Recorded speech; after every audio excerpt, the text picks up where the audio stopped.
Bonjour. Je suis ici avec mon ami Christian Strucken, que je connais depuis plus que 20 ans, qui est venu voir mon cheval. Il est ostéopathe et vétérinaire.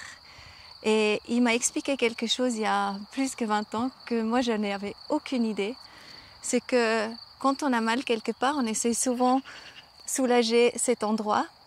Mais souvent ça vient aussi d'un autre endroit. C'est juste Christian, tu veux nous raconter un petit peu comment ça se passe avec l'origine d'un mal?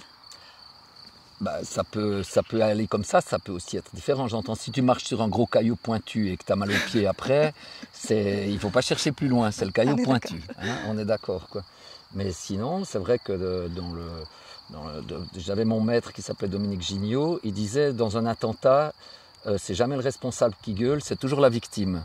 Donc c'est vrai que lorsqu'un endroit te fait mal, qui est victime d'une douleur, etc., très très souvent, l'origine de la douleur même, elle se trouve à distance. Elle se trouve à distance. Tu peux avoir mal au genou parce que tu as une cheville qui est bloquée. Tu peux avoir mal à la tête parce que tu as fait une fois un accident et que tu t'es bloqué la cheville, le bassin, et ça va trouver des compensations. Et à ce moment-là, l'expression de ta problématique se trouvera à une certaine distance du problème.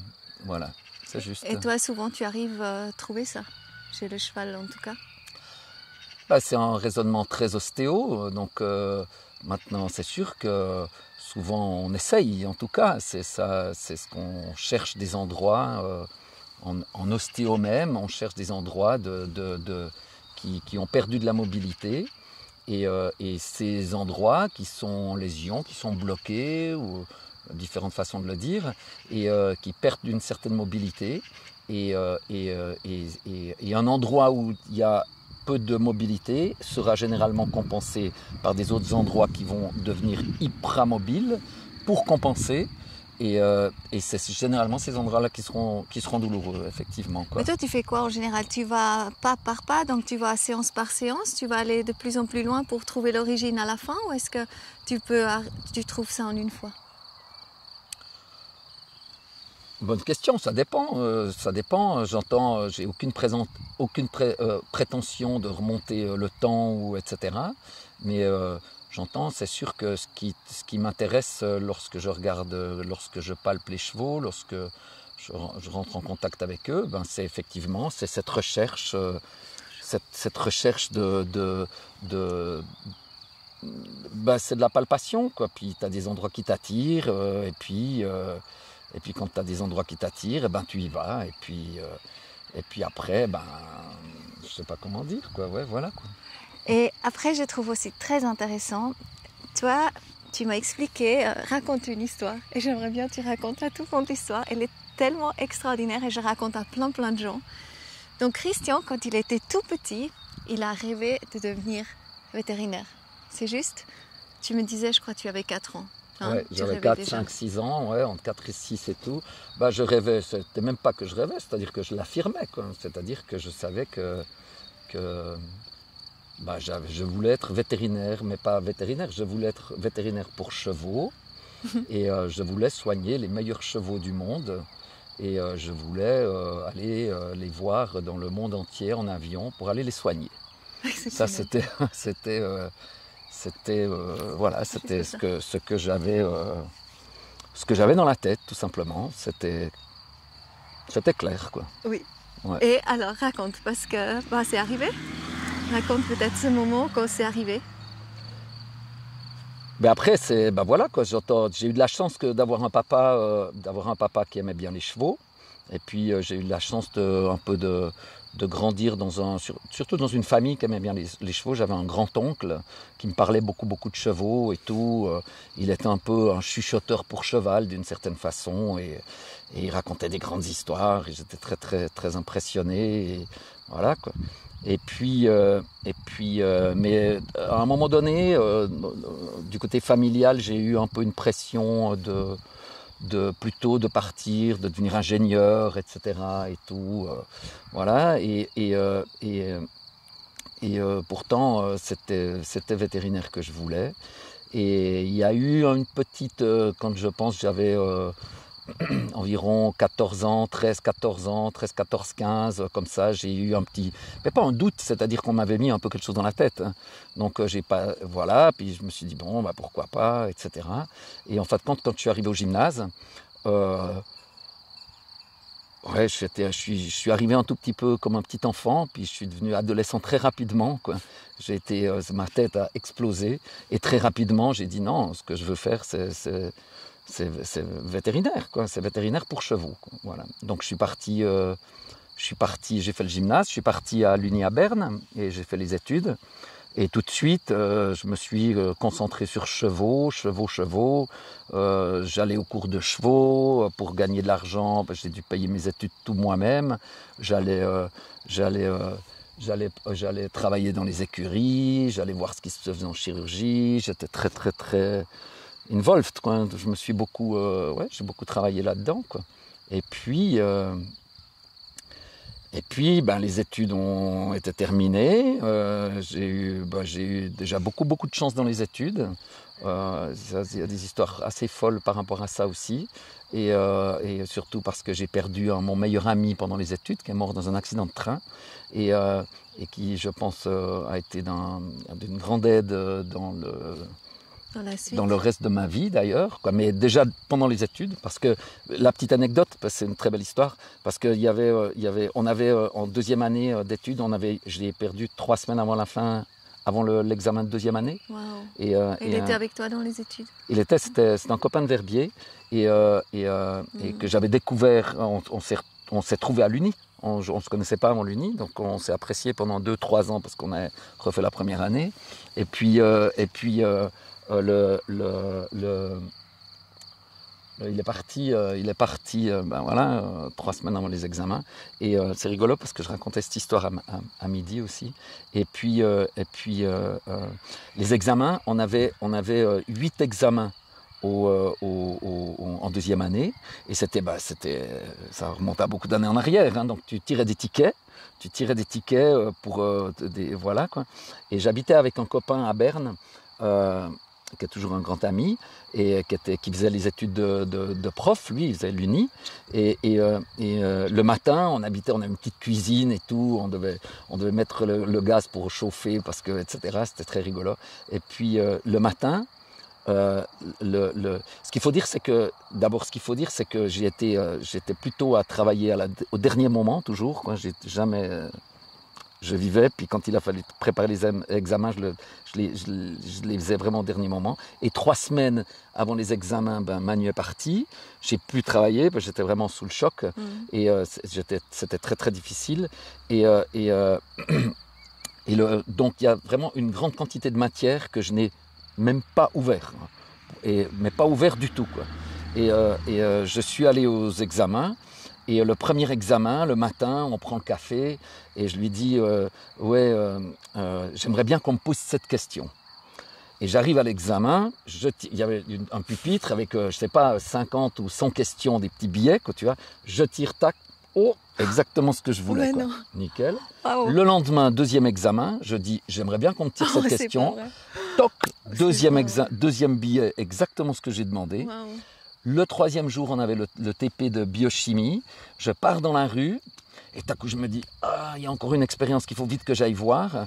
Donc, je retourne vite, je cours, j'ouvre l'expérience, etc. J'arrive, tac, etc. C'est pas vrai. Et 8 examens. 8 fois, tu avais. J'ai eu le billet que je demandais le matin. La totalité des examens. C'est trop beau. C'est vrai. Hein? Et là, c'est Manu qui était là, qui t'a aidé. Pour moi, c'était une découverte parce que j'avais jamais pensé à ça, quoi. Tu vois, oui. J'avais pas cette sensibilité-là, quoi, c'est-à-dire cette vraiment connaissance, guidé, quoi. C'est sûr que ça a été une très très belle découverte. Après, j'ai été aidé par une amie à moi qui m'a fait écouter des cassettes de Elisabeth Kubler-Ross, qui est magnifique, par rapport à la mort, par rapport à tout ça. Et puis après, plusieurs années après, quand je travaillais à l'Uni en chirurgie équine, à Zurich. J'habitais avec des copains, on habitait une énorme maison dans la Côte d'Or qui était vouée à être démontée. Et c'était la grande époque, c'était super. Et puis on était 3. Et un de Stéphane, il est parti, il avait pas mal de contacts avec le monde bouddhiste. Et il est parti à Dar es Salaam faire un reportage photo du Dalai Lama. Il n'était pas photographe lui-même, mais il a engagé des bons photographes et il est parti faire ça. Et ensuite, quand il est revenu, il a fait une exposition photo en ville de Zurich, un peu des bonnes personnes qui venaient, etc. Et j'ai été invité au vernissage. Et il y avait sur un mur, je ne sais pas, ça fait longtemps en arrière, mais qui faisait peut-être 15 mètres de long ou un truc comme ça, quoi. Il y avait toutes des photos qui étaient grandes comme ça. Et c'était toujours exactement le même endroit. La photo était prise au même endroit.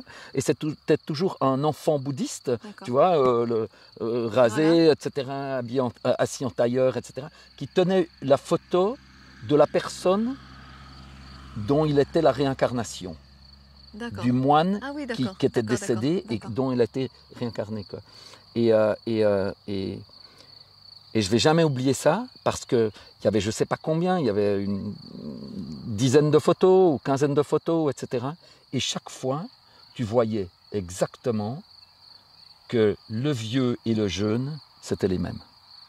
Tu voyais bien que c'était la réincarnation de ce moine, quoi. Et puis ça m'a marqué ma vie. Parce que je me suis dit, mais tu vois, qu'est-ce qui se passe avec Manu, avec tout ça. Et puis, voilà, c'était une petite anecdote. Beau, merci. Voilà. Et on revient à l'histoire maintenant. Donc toi, tu voulais toujours être le vétérinaire des meilleurs chevaux. Et effectivement, un jour, tu étais chez toi à Neuchâtel. Tu n'as pas été au concours où il y a été 3 meilleurs chevaux, c'est juste, qui ont gagné. Tous. Alors effectivement, j'ai voulu être, c'était un rêve d'enfant. Et puis après, j'ai travaillé, j'ai beaucoup travaillé. J'ai travaillé longtemps en chirurgie. Après, j'ai fait beaucoup d'ostéo, etc. Je suis d'ailleurs toujours à travailler beaucoup dans le cheval de haut sport. Et puis, il y avait la finale de la Coupe du Monde à Las Vegas. Et puis, cette année-là, je ne suis pas allé avec. Et effectivement, j'ai 3 chevaux qui 3 chevaux que je suivais, dont un j'étais le vétérinaire et 2 j'étais l'ostéopathe, ou plutôt 2 j'étais le vétérinaire et 1 j'étais l'ostéopathe, je m'excuse. Et ces chevaux, je regardais la finale en live, etc. Et c'était une finale haletante. Et effectivement, ils ont fait premier, deuxième, troisième, voilà, à la finale de la Coupe du Monde. Et ça a été c'est fou. Ça a été une explosion de joie, mais spontanée, hein, qui est rentrée qui est venue des tripes, quoi. Je me suis surpris moi-même après, et je me suis levé et j'ai explosé, et en criant, j'ai réussi. Et puis, ouais. Et après... J'avais réussi à réaliser un rêve d'enfant, et de soigner les meilleurs chevaux du monde, et puis 3 d'un coup, et puis voilà, quoi, c'était assez... Et après, tu as dit que tu as fait la tournée de Neuchâtel des bars et des pubs. Ouais, j'ai fait la fête. Et tu as invité plein de gens. Bah oui, j'ai fait la fête et tout, parce que ça valait la peine, quoi. Arrêtez, il est là, tu as invité plein de gens, tu as dit, ok, je fais une tournée, donc c'était le big truc. J'ai fait la fête, c'était la grande... Voilà, ouais. Et après, tu as vagué, donc vogué un petit peu sur cette vague de réussite et d'accomplissement total. Mais en fait, tu n'avais pas vu plus loin que ça. Oui, alors très rapidement, je suis allé très mal, quoi. Très rapidement, je suis allé très mal. Très rapidement, alors, mon état euphorique, il a duré quelques jours, mais court, et très rapidement, j'ai pas compris pourquoi, mais je ne suis pas parti dans une dépression, mais je suis parti dans un état vraiment mal, quoi. J'étais mal, parce que j'ai pas compris pourquoi. J'entends maintenant, je sais pourquoi, mais sur le moment, j'ai pas compris pourquoi. Très rapidement, j'étais très mal, quoi. Et puis, tout simplement parce que parce que c'est plus tard que j'ai compris ça, mais j'ai compris que, en fin de compte, j'avais eu un but très fixe et j'avais réalisé un but, mais j'avais plus de but, quoi. Là, j'ai compris que dans la vie, il ne faut pas avoir des buts qui sont fixes. Il faut des buts qui évoluent, quoi. Il faut évoluer. La vie, elle est en mouvement, elle avance, etc. Et il ne faut pas s'arrêter sur des buts fixes. Moi, je suis quelqu'un qui est toujours des buts. Toujours, c'est comme ça que je fonctionne. Mais il faut toujours des buts qui évoluent, quoi. Oui. C'est très, très important, je pense. En tout cas, c'est comme ça que je le vois, quoi. Et après, tu as dit, tu as presque un peu changé la vie, en tout cas, tu es vraiment rentré dans la spiritualité aussi, tu t'es rendu compte de beaucoup d'autres choses, parce qu'au niveau matériel, au niveau du succès que tu peux avoir, tu as atteint ton sommet, non? Oui, après, il faut remettre un peu ça en parenthèse, quoi, mais c'est-à-dire que après, je me suis fait aider, déjà, c'est sûr, quoi, et je me suis fait aider et j'ai compris beaucoup de choses. J'ai compris que, si tu veux, surtout, je n'avais pas compris pourquoi j'avais du succès. J'ai eu beaucoup de succès dans ma vie professionnelle. Et déjà d'arriver à soigner les meilleurs chevaux du monde. Encore maintenant, hein, je soigne parmi les meilleurs chevaux du monde toujours. Quoi. Partout où tu vas. Ouais, maintenant, je suis plutôt dans le galopeur, mais j'ai soigné 5 chevaux qui ont gagné l'Arc de Triomphe, le Dubai World Cup, voilà, beaucoup de chevaux de haut niveau. C'est bon. Et puis, mais là... Tu viens t'occuper de mon cheval. Merci. C'est Christian. Non, il faut le dire quand même. Non, je peux vite dire. Ouais. Un jour, il m'a appelé et il m'a dit, tu sais Coco, ça faisait longtemps qu'on n'a pas eu de nouvelles. Il a dit, Coco, tu sais quoi? J'ai juste envie de te dire que je souhaite soigner tes chevaux pour rien, juste pour toi, c'est ça? Oui, que j'ai dit, voilà, ouais, ça m'avait fait plaisir de te voir. Et j'avais entendu quelqu'un qui parlait de toi. Et ça m'a réchauffé le cœur et je t'ai dit, voilà, ça ne coûtera jamais rien, tu peux m'appeler quand tu veux. Quoi. Voilà. C'est ça, ouais. C'est fou. Donc aujourd'hui, il est là, en fait, pour mon cheval et moi, je le chope direct. Profitez, donc merci, merci pour ta générosité, c'est magnifique. Pardon, maintenant j'ai un petit peu perdu le fil. Non, donc après j'ai compris que j'ai eu beaucoup de succès professionnel, énormément de succès professionnel, alors que je n'ai pas du tout le sentiment que c'était mérité. Quoi. J'entends que je suis vraiment pas meilleur que les autres. Quoi. Je suis un vétérinaire normal, quoi, un vétérinaire ostéo normal.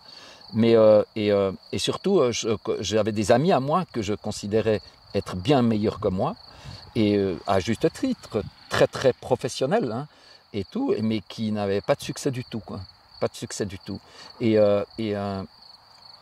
j'ai compris, donc je me suis fait aider, etc. Et c'est là que j'ai compris la force de mes rêves d'enfant. C'est-à-dire que dans la vie, j'ai compris qu'on m'a expliqué que dans la vie, c'est important d'avoir des rêves.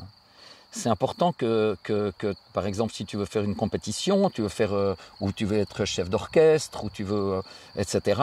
Donc de rêver, c'est très très très important de te projeter dans tes rêves et de ressentir ton rêve, quoi, de le ressentir dans ton corps et dans ta tête, dans tes émotions, etc. Et ensuite de travailler comme si ça s'était déjà passé. C'est-à-dire que, par exemple, si je veux faire une analogie avec le sport, tu rêves d'être médaille d'or aux Jeux Olympiques ou à une petite épreuve, c'est égal, quoi, mais tu rêves de ça et tu ressens la joie que ça t'amène, tu ressens l'émotion et la joie que ça t'amène, oui. Et tu travailles ensuite dans cette émotion, quoi. Et moi, j'avais ressenti depuis toujours ce que c'était d'être le meilleur vétérinaire du monde, parce que depuis 6 ans, je le pensais, et ça s'était réalisé, mais sans que je réalise pourquoi, tu vois. Et puis après, effectivement, j'ai été aidé, j'ai fait un cours de coaching, etc. Et il parlait de ça, puis on avait un grand dessin, un grand truc, etc. et tout. On faisait des bulles, des machins et tout, un peu de la systémique, etc., des ensembles et tout, quoi. Et tout à coup, j'étais là, puis je dis, mais c'est moi. Et puis c'est là que... Oh, c'est trop beau. Ouais. Mais merci Christian. Magnifique. En tout cas, quel bonheur en tout cas de te connaître et puis que tu m'as partagé tout ça et puis pour tout quoi. Merci. Ouais, ben welcome. Merci aussi pour cette interview spontanée comme ça, je vais toujours contrôler là un petit peu. Merci mon Christian. Un plaisir. D'autant plus qu'on est bien dans les champs. Yes. Thank you. Voilà.